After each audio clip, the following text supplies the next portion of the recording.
Melihat pedang pembunuh naga, Wu Chen menggelengkan kepalanya. Sekarang, orang ini telah menelan begitu banyak Lingbao. Bahkan Lingbao yang dia dapatkan dari 3 orang, kepala eksekutif Feng, Zheng Peng dan Hong Tai, juga telah menelannya. Konsumsi yang begitu besar, jika itu adalah orang lain yang datang, pasti enggan. Karena Zuntian Lingbao, itu sendiri sangat langka.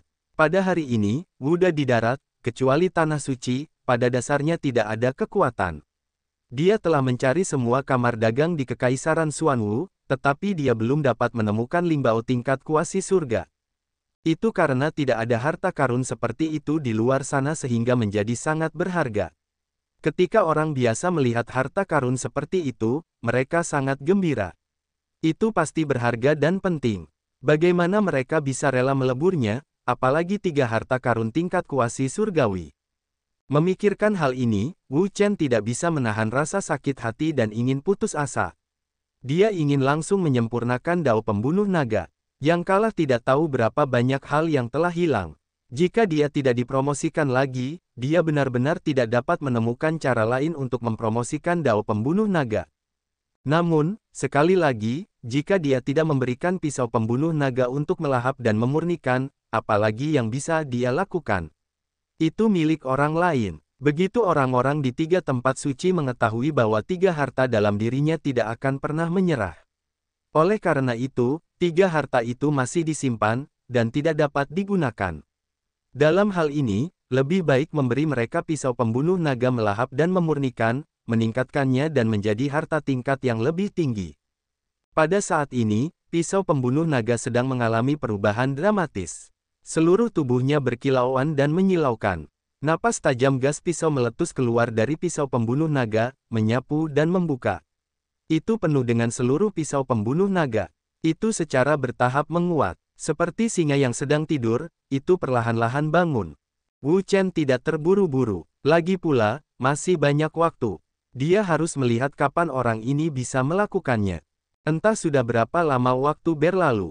Tiba-tiba, kekuatan bitah dan tirani tiba-tiba muncul dari pisau pembunuh naga. Kekuatan ini, tirani ekstrim, bagaikan gelombang yang mengamuk, melonjak liar. Dalam sekejap, seluruh pisau pembunuh naga itu ada di mana-mana. Wu Chen buru-buru melihat pedang naga itu. Dia tahu bahwa ini adalah tanda bahwa pedang naga itu akan segera naik pangkat. Akhirnya, saatnya untuk melewatinya. Melihat perubahan pedang pembunuh naga itu, Wu Chen menarik napas panjang dan menghabiskan banyak waktu. Dia tidak tahu berapa banyak Lingbao yang dia gunakan. Orang ini akhirnya akan naik pangkat. Wah! Pisau jagal naga bergetar hebat, dan terus-menerus mengeluarkan cahaya terang. Cahaya yang cemerlang memantulkan seluruh langit dan bumi, membuat seluruh ruang menjadi lautan cahaya, bergelombang, menyilaukan, dan sangat cemerlang.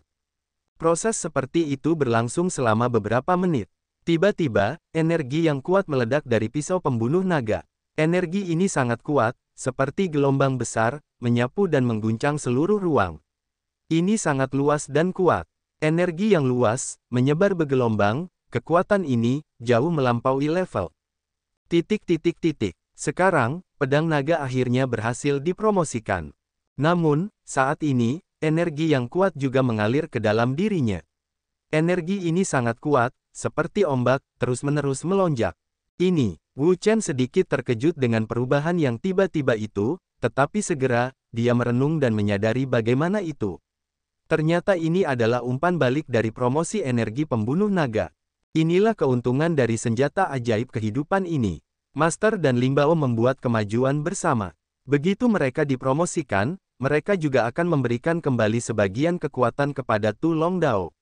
Setelah mereka dipromosikan, mereka juga akan memberikan kembali sebagian energi kepada mereka.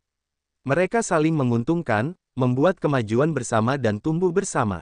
Dengan peningkatan kekuatan internal, napas Wu Chen juga meningkat. Dia dengan cepat bergegas ke puncak Wu Hongtian, dan segera mencapai puncak Wu Hongtian di Hualongjing, dan masih terus mendaki. Apakah itu untuk menerobos 6 elemen alam Hualong? Wu Chen melihat peningkatan energi di tubuhnya. Dia memiliki firasat samar. Mungkin kali ini, dia akan menerobos 6 elemen Hualong. Benar saja, begitu kata-katanya jatuh, ada perubahan mendadak di tubuh Dantian. Kekuatan spiritual yang kuat datang dari segala arah dan mengalir ke Dantian, membuat Dantian berubah dengan cepat. Hampir dalam sekejap, itu adalah terobosan dalam 6 elemen lingkungan Hualong. Menyadari situasi ini, Wu Chen tidak bisa menahan senyum, dengan senyum nyaman di wajahnya.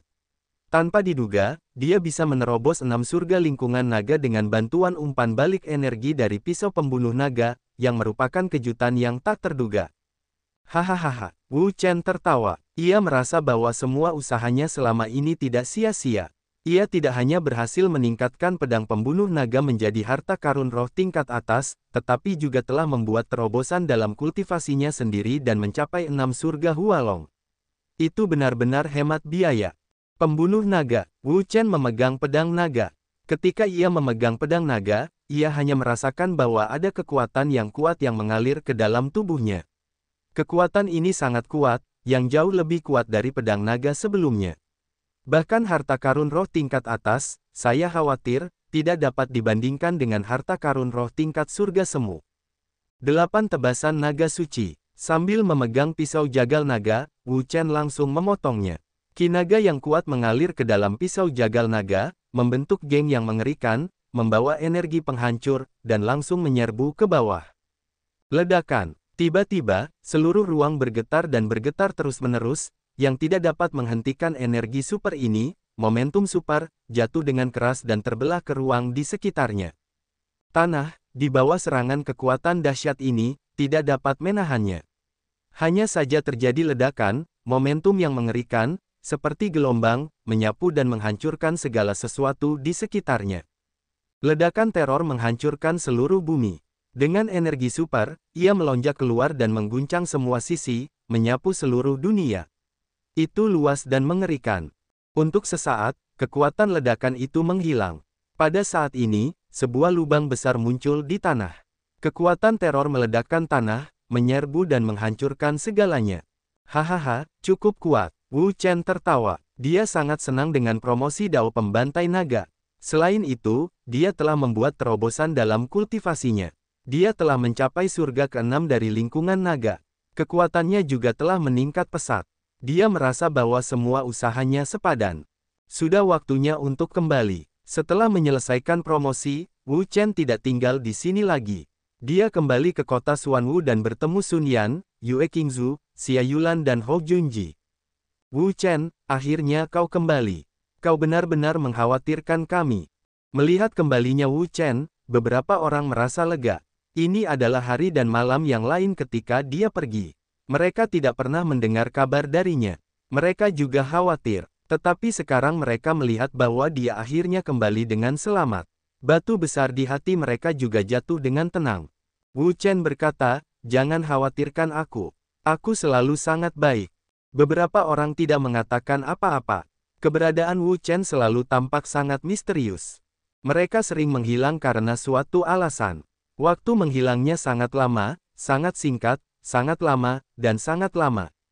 Setiap kali, mereka merasa sangat khawatir tentang apa yang terjadi padanya, karena takut terjatuh dan tidak pernah kembali. Namun, hasil dari fakta tersebut seringkali memuaskan. Ketika mereka semua berpikir bahwa dia hampir tidak mungkin untuk kembali, tetapi dia secara ajaib kembali, dan setiap kali akan memberi mereka perasaan baru, untuk menggambarkannya dengan kulit baru, itu tidak terlalu berlebihan. Ngomong-ngomong, Wu Chen, apakah kamu tahu bahwa Direktur Feng dan Hong Tai sudah meninggal? Wu Chen mengangguk dan berkata, aku tahu. Tentu saja, dia tahu bahwa kematian orang lain bernama Zheng Peng, yang disebutkan oleh Direktur Jenderal Feng dan Hong Tai, memiliki hubungan yang hebat dengannya. Dia membunuh 3 orang dengan bantuan pisau, dan membiarkan Huang Pujun membunuh 3 orang. Secara tidak langsung, dia juga mati di tangannya. Kamu tahu, keempat orang itu menatap Wu Chen dalam-dalam, dan Yue Qingzu bertanya dengan suara rendah, Wu Chen, mereka bertiga, apakah mereka tanganmu? Seharusnya tidak ada permusuhan langsung antara ketiga orang itu dan orang lain, hanya Wu Chen yang memiliki permusuhan dengan mereka, dan Wu Chen telah pergi selama sehari semalam tanpa kembali. Oleh karena itu, mereka memiliki intuisi yang kuat bahwa kematian ketiga orang itu mungkin ada hubungannya dengan dia, atau bahkan ketiga orang itu dibunuh olehnya. Adapun Wu Chen, jangan katakan bahwa orang lain, bahkan mereka yang dekat dengannya, tidak mengenalnya dengan baik.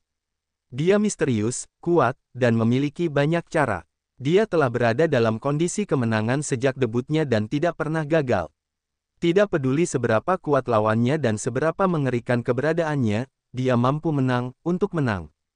Oleh karena itu, tidak mengherankan jika ketiganya tewas di tangannya. Tidak, kata Wu. Tidak. Keempat orang itu saling memandang dan merasa tidak percaya.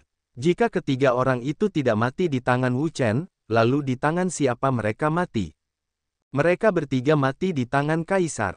Wu Chen tidak berencana menyembunyikan apapun dari keempat orang itu. Dia sangat percaya pada mereka. Dia sangat yakin bahwa keempat orang itu tidak akan pernah membocorkan sesuatu. Kalau begitu, tidak akan ada manfaatnya bagi mereka. Bagaimana mungkin aku mati di tangan Kaisar Pujun? Keempat orang itu terkejut dan heran. Bagaimana mungkin Huang Pujun, dengan status dan kekuatan supernya, bisa bertarung melawan para direktur Feng, Hong Tai, dan Zheng Peng? Mereka tidak cocok satu sama lain. Wu Chen mengangkat bahu dan berkata, aku akan membunuh mereka di tangan Kaisar Pujun. Awalnya, dia menyerahkan batu giok itu dan diam-diam meletakkannya di kepala tempat tidur kepala sekolah. Dia hanya ingin Huang Pu membenci mereka dan membuat mereka lelah menghadapinya, jadi dia tidak bisa menghadapinya. Namun, hasil akhirnya di luar dugaannya. Kebencian Huang Pu tidak mengarah keluar, tetapi mengarah keluar pada Kaisar. Akhirnya, Kaisar membunuh 3 orang di Kekaisaran Zhou.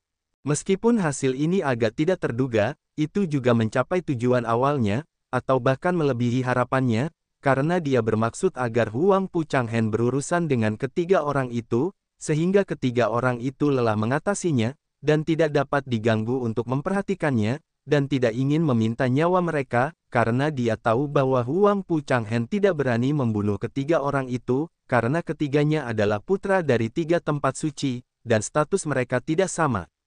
Dalam kapasitas mereka, bahkan jika mereka sangat tidak puas dengan Huang Pu, mereka tidak dapat dibunuh.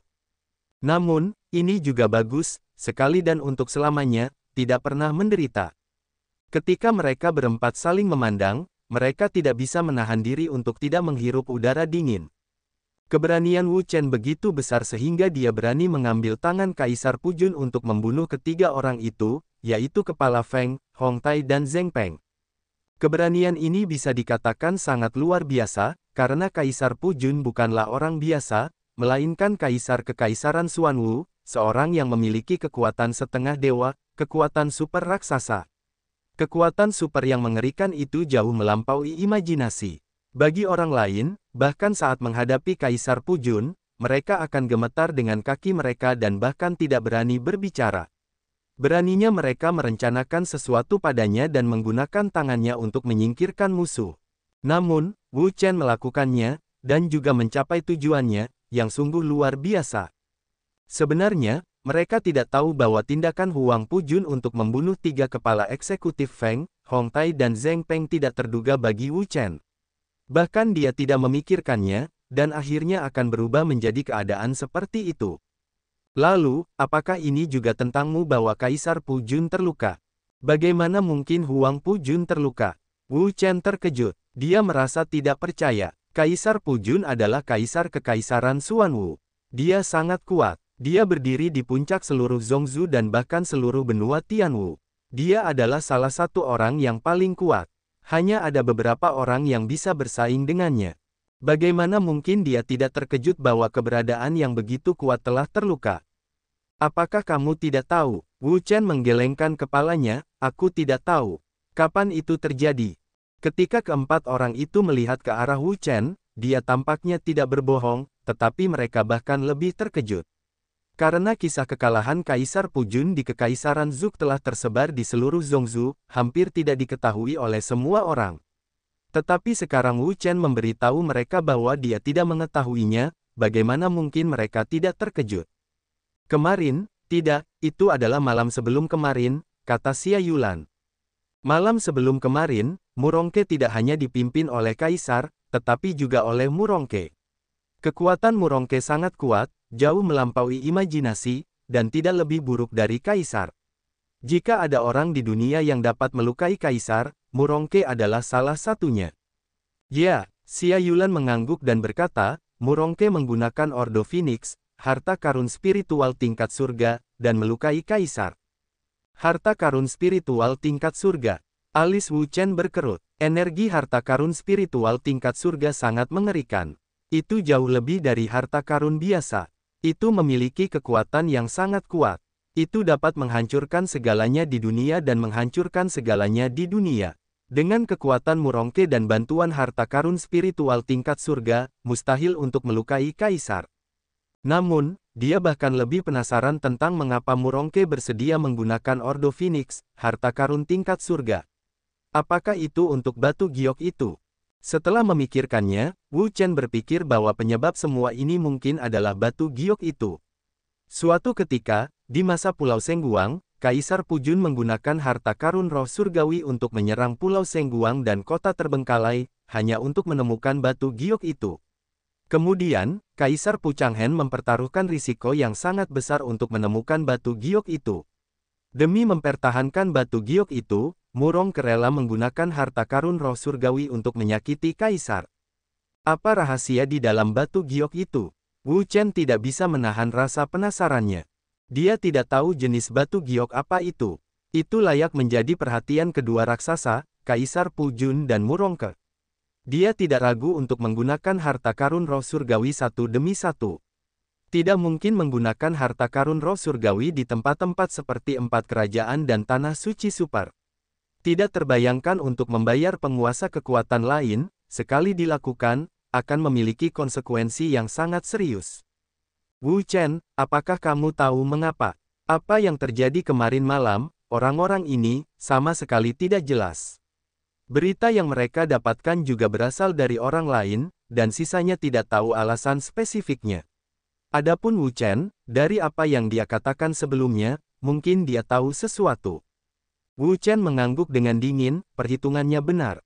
Sebenarnya, dia tidak tahu betul, karena dia tidak tahu rahasia macam apa yang tersembunyi di batu giok itu, yang menarik begitu banyak perhatian dari Kaisar dan Murongke. Beberapa orang saling memandang dan terkejut. Tampaknya banyak hal terjadi pada malam sebelum kemarin. Sekarang, apa yang terjadi dengan Kekaisaran Suzaku? Hou Junji berkata, Wu Chen, bagaimana kamu bertanya tentang Kekaisaran Zuk? Kita sekarang berada di Kekaisaran Xuanwu. Kita tidak tahu apa-apa tentang Kekaisaran Zuk. Wu Chen mengerutkan kening. Jika dia tidak membuat kesalahan, batu giok itu seharusnya berada di Kekaisaran Zuk sekarang, dengan kekuatan Murongke, seharusnya tidak menjadi masalah untuk memecahkan kutukan darah dan segel energi kuat di batu giok itu. Jadi jika dia ingin mencari tahu rahasia macam apa yang ada di batu giok itu, mungkin dia baru bisa mengetahuinya setelah dia pergi ke Kekaisaran Zuk sendiri. Tetapi ku dengar sekarang banyak orang telah pergi ke Kekaisaran Zuk, termasuk Huang Pu Changhen.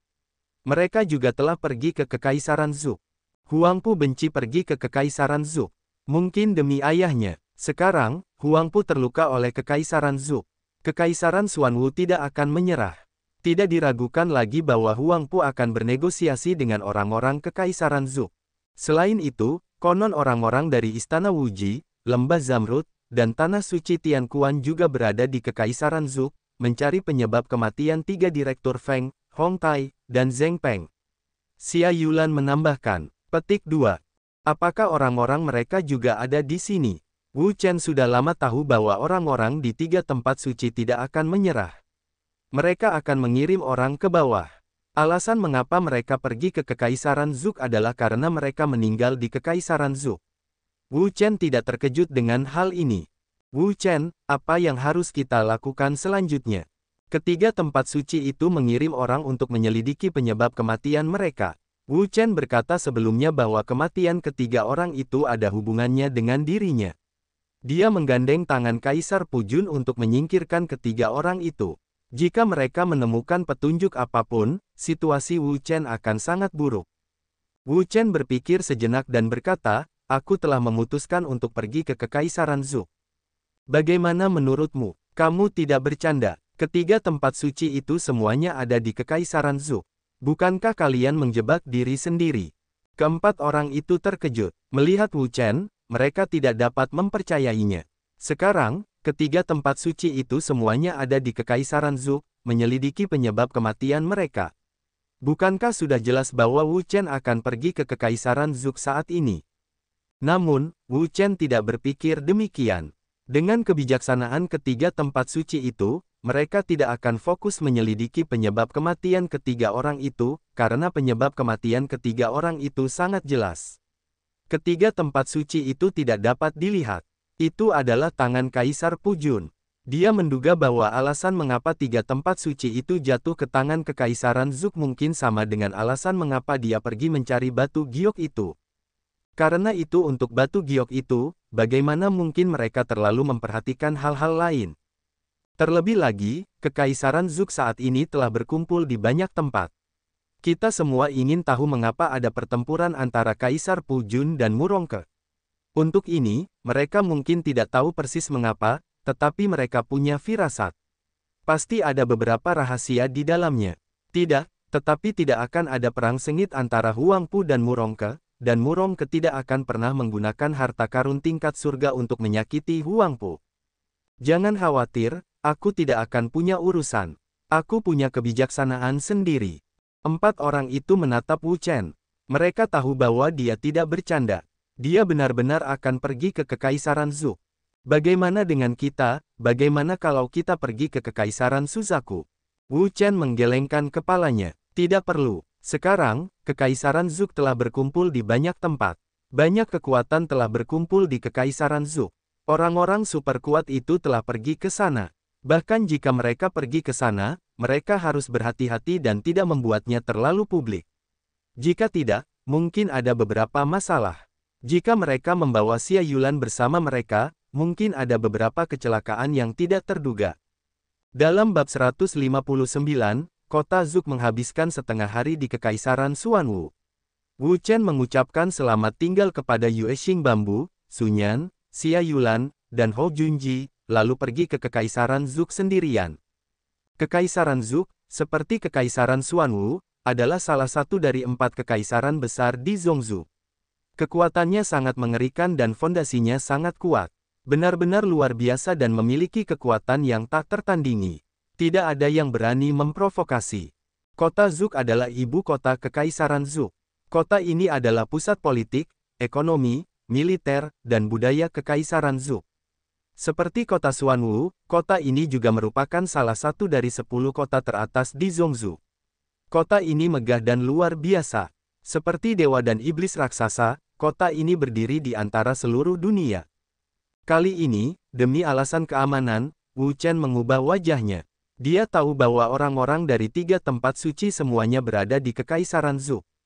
Mungkin, orang-orang dari Tanah Suci Tianquan tidak akan berurusan dengannya, karena Zheng Peng dibunuh oleh Kaisar Pujun. Meskipun dia memiliki hubungan tertentu dengannya, Tanah Suci Tianquan tidak akan mengetahuinya. Oleh karena itu, dia cukup yakin dengan orang-orang di Tanah Suci Tianquan. Namun, tidak ada jaminan untuk 2 tempat suci lainnya. Meskipun mereka mungkin tidak tahu bahwa kematian si Chang Feng dan Hong Tai terkait dengannya, mereka sangat jelas tentang cedera Chu Zongtian dan Nangong Xiang. Pada saat itu, ketika kota Pulau Sengguang ditinggalkan, banyak orang melihatnya, dan dia tidak dapat menyangkalnya. Dia bertindak seperti Istana Wuji dan Lembah Zamrud. Jika dia mengetahui bahwa dia telah datang ke Kekaisaran Zhou, dia pasti akan melawannya. Namun dengan kekuatannya saat ini, dia tidak dapat bersaing dengan 2 tempat suci itu. Oleh karena itu, dia harus waspada, dan Yirong adalah strategi terbaik. Ketika dia datang ke kota Zhou, Wu Chen dapat dengan jelas merasakan bahwa udara di kota Zhou sedikit memberontak. Ada beberapa orang yang sangat kuat di sini. Napas merekalah yang mengganggu udara di atas kota Zhou dan membuatnya sedikit gila. Untuk ini, Wu Chen juga tidak mempedulikannya. Dia langsung memasuki kota Zhou. Kota Zhou ini sama makmur dan kayanya dengan kota Xuanwu. Di tengah kota, berdiri sebuah patung Zhou yang sangat besar. Tubuhnya yang merah menyala, sayapnya yang lebar dan tak tertandingi, berdiri melawan angin, seolah-olah patung itu dapat terbang terbawa angin kapan saja. Tujuan Wu Chen ke sini adalah untuk menanyakan berita tentang batu giok dan rahasia yang berhubungan dengan batu giok. Namun, dia hanya datang ke Kekaisaran Zhou. Dia tidak terburu-buru karena posisinya tidak stabil. Bahkan jika dia terburu-buru, itu akan sia-sia, karena sekarang batu giok itu tidak ada di tangannya. Gedung Yongye adalah salah satu gedung terkenal di Kekaisaran Zhou. Ada banyak orang berkumpul di sini. Suasananya sangat ramai. Di Menara Yongye, Huangpu Changhen dan Murong Feng bertemu di sini. Huangpu sudah lama membencinya. Tanpa diduga, kita akan bertemu di Kekaisaran Zhou. Murong Feng tahu bahwa Huangpu selalu membenci tujuan datang ke Kekaisaran Zhou mereka. Dia juga tahu bahwa hubungan antara Kekaisaran Zhou dan Kekaisaran Xuanwu tegang. Namun, sebagai mantan pesaing dan teman, mereka juga meninggalkan hal-hal lain untuk sementara waktu. Mereka bertemu di Menara Yongye, minum teh, menikmati pemandangan, dan mendiskusikan beberapa ide masa depan. Ini masih bisa ditoleransi. Aku tidak menyangka kita akan bertemu di tempat seperti ini dalam keadaan seperti ini. Murong Feng berkata, ayahmu, apakah dia baik-baik saja? Dia menyesal bahwa ayahnya telah menyakiti ayah Huangpu yang dibenci. Awalnya, hal-hal ini seharusnya tidak terjadi, tetapi terjadi. Jangan khawatir, Tuan Yingying ada di sini. Dia tidak ada hubungannya dengan ayahnya. Ayahnya bukan orang biasa, tetapi kekuatan setengah dewa. Dia berdiri di puncak daratan dan dapat melawannya. Bahkan harta karun roh Tianji hanya dapat menyakitinya dengan kejutan, yang tidak dapat mengguncang akarnya. Terlebih lagi, tidak akan menjadi masalah besar jika Tuan Yingying keluar. Dikatakan bahwa Murong Feng sedikit lega. Jika ayah Huangpu yang membenci Huangpu benar-benar berumur panjang dan pendek, maka Liang Zi antara Kekaisaran Zhou dan Kekaisaran Xuanwu akan terbentuk sepenuhnya. Sebagai pangeran Kekaisaran Zhou, dia tentu tidak ingin melihat bahwa kedua kekaisaran saling bermusuhan karena hal ini. Dalam hal itu, untuk kedua negara mereka, itu tidak baik. Kepala Huangpu membencinya dan berkata, sudah dikatakan. Jika kamu tidak menyebutkannya, bagaimana kamu bisa menyebutkannya lagi? Murong Feng mengangguk dan berkata, baiklah, jangan bicarakan ini untuk saat ini. Mari kita bicarakan tentang kita berdua. Aku tidak dapat membayangkan bahwa kamu dapat menembus legenda sebelum kamu berusia 30 tahun. Ini adalah ritme melawan langit. Kalau dipikir-pikir, dia bahkan lebih kuat dari Huangpu Changhen. Namun, dalam beberapa tahun terakhir, kecepatan kebangkitan Huangpu Changhen terlalu cepat dan terlalu cepat, yang secara bertahap telah melampaui mereka. Ketika mereka, satu persatu, jatuh dari daftar peringkat Tianbei karena usia mereka, hanya Huangpu Changhen yang memiliki posisi yang tak tergoyahkan dan telah bersinar dengan tujuan kecemerlangan, tetapi sekarang, ia telah menembus legenda, posisinya lebih kokoh, dan tidak ada yang bisa menggoyahkannya. Kecemerlangannya akan bersinar di Tianbei selama beberapa tahun, dan tidak akan menurun. Adapun dia, karena usianya lebih dari 35 tahun, ia telah jatuh dari daftar peringkat Tianbei dan telah digantikan oleh yang lain. Ini adalah hal yang terkenal dan tingkat tinggi. Begitu ia jatuh dan tidak menembus legenda, ia hampir akan dilupakan, seperti kepala eksekutif Feng dan Hong Tai. Untuk ini, apa lagi yang bisa ia lakukan sekarang selain meratapi? Beberapa hal, begitu mereka menjadi masa lalu, tidak akan pernah ditemukan kembali. Melawan langit, itu tidak semudah itu. Aku bahkan tidak bisa menjamin apakah aku bisa menembus situasi setengah dewa sekarang. Huangpu selalu membenci bahwa meskipun dia percaya diri, dia tidak buta. Jika dia buta, dia akan menjadi sombong dan angkuh. Ini adalah tabu besar bagi para praktisi mereka, yang sama sekali tidak dapat diterima. Alam setengah dewa, bagimu, seharusnya tidak menjadi masalah yang terlalu besar. Jika peluangnya cukup, ada kemungkinan dewa menyegelnya sepenuhnya. Kebencian Huangpu yang lama untuk menembus legenda sebelum dia berusia 30 sudah cukup untuk membuktikan bakat dan kengeriannya. Sepanjang sejarah, mereka yang bisa menembus legenda sebelum dia berusia 35 pada dasarnya mampu menembus keadaan setengah dewa, apalagi legenda sebelum dia berusia 30. Baginya, keadaan setengah dewa tidak terlalu sulit.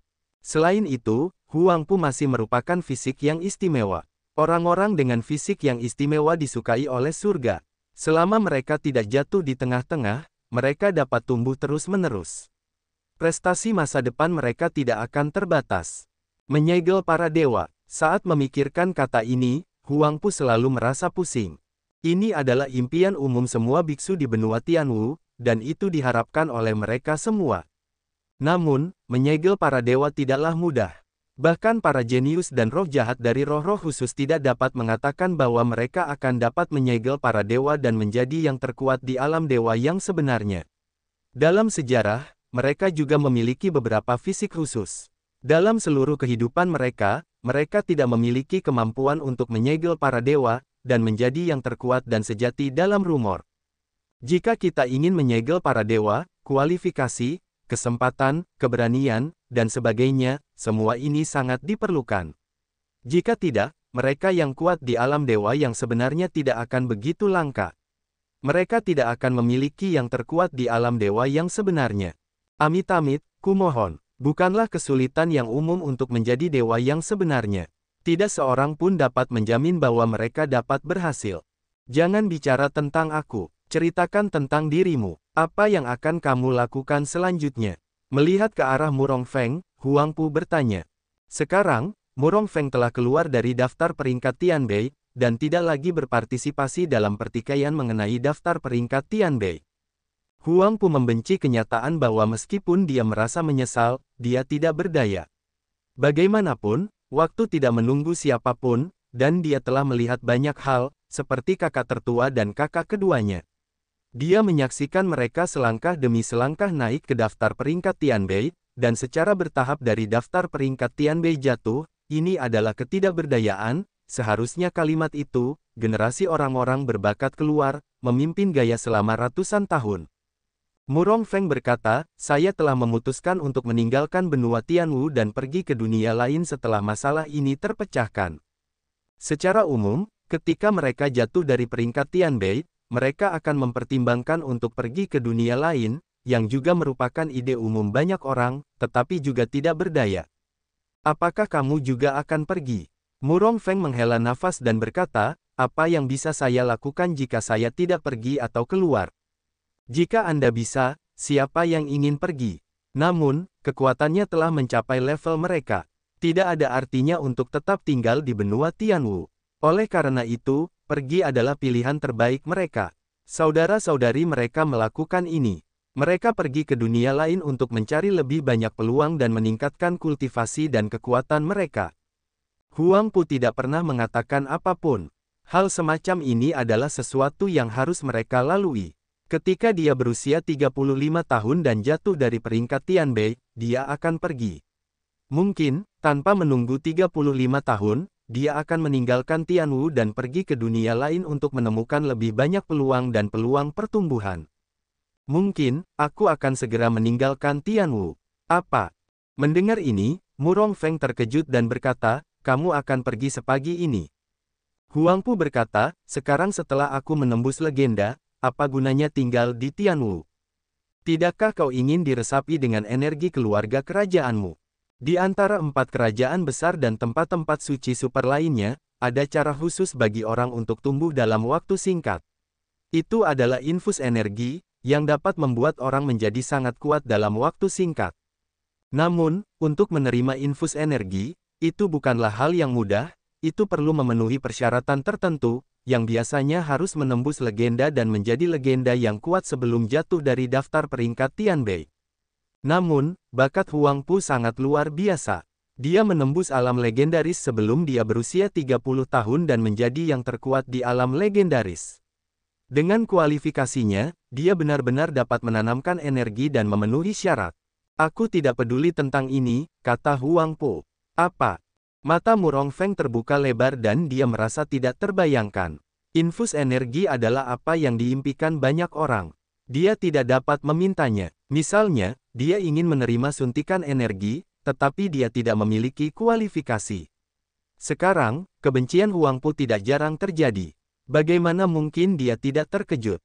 Aku punya ide sendiri. Suntikan energi, tentu saja, dapat meningkatkan kekuatannya secara signifikan dalam waktu singkat, tetapi dia tidak ingin menggunakan cara ini, karena dia mendengar bahwa peningkatan kekuatannya dengan cara ini akan memiliki dampak tertentu pada orang-orang, yang dapat menghalanginya untuk menyembah dewa, dan kesombongan seksualnya pasti akan memengaruhi dewa yang sebenarnya. Dia tidak ingin menerima suntikan energi. Kalah, tetapi hentikan dia untuk menjadi dewa, dalam hal itu, adalah mengambil wijen, kehilangan semangka. Selain itu, dia memiliki kepercayaan diri yang kuat pada dirinya sendiri. Bahkan jika dia tidak memiliki energi untuk menanamkan, dia dapat dengan cepat meningkatkan kultivasi dan kekuatannya. Ini adalah kepercayaan dirinya sebagai jenius muda pertama di Tianwu, dan dia bangga dengan semua hal. Mu Rongfeng berkata bahwa dia terkejut. Saya harus mengatakan bahwa kebencian abadi Huangpu ini benar-benar agak tidak terduga. Bagi orang lain, infus energi adalah sesuatu yang tidak dapat mereka minta, tetapi Huangpu Everlasting Heart Rate tidak menginginkannya. Harus dikatakan bahwa itu benar-benar tidak biasa. Kemana kamu pergi? Huangpu bertanya lagi, mengalihkan topik pembicaraan. Alis Mu Rongfeng berpikir sejenak, berkata, ini, untuk sementara tidak pasti, mungkin itu adalah daratan Yao Guang. Benua Yao Guang adalah dunia berukuran sedang, yang paling dekat dengan benua Tianwu tempat mereka tinggal. Dapat dikatakan bahwa benua Yao Guang adalah dunia pusat wilayah bintang mereka. Tempat ini tidak asing bagi mereka. Misalnya, sekarang, ketika mereka melihat ke atas, mereka dapat melihat tempat ini, cahaya dunia seperti tanah Tianwu mereka. Inilah yang biasa mereka sebut matahari. Pemeringkatan matahari hanyalah istilah umum. Itu adalah istilah konvensional. Di tempat yang berbeda, matahari berbeda. Misalnya, matahari yang mereka lihat di benua Tianwu adalah benua Yao Guang, yang merupakan dunia tempat benua Yao Guang berada. Cahaya yang menyinari wilayah bintang di sekitarnya dan juga di tanah Universitas Tianwu mereka membuat tanah Tianwu mereka penuh dengan vitalitas. Tanpa kecemerlangan tanah Yao Guang, dunia mereka akan menjadi bintang mati dan tidak akan ada kehidupan. Sebagian besar, orang-orang yang pergi dari benua Tianwu pergi ke benua Yao Guang, di mana mereka mencari peluang dan membuat kemajuan yang lebih besar. Apakah daratan Yao Guang sama dengan ideku? Huangpu tertawa. Dia tidak menyangka bahwa ide Mu Rongfeng, seperti dirinya, adalah pergi ke benua Yao Guang. Ini adalah satu-satunya dunia berukuran sedang di wilayah bintang mereka. Orang-orang kuat dengan alam dewa sejati ditempatkan di sana. Jika dia dapat menemukan beberapa peluang, maka kekuatannya akan maju dengan cepat menjadi yang kuat, dan menjadi terkenal selama ribuan tahun.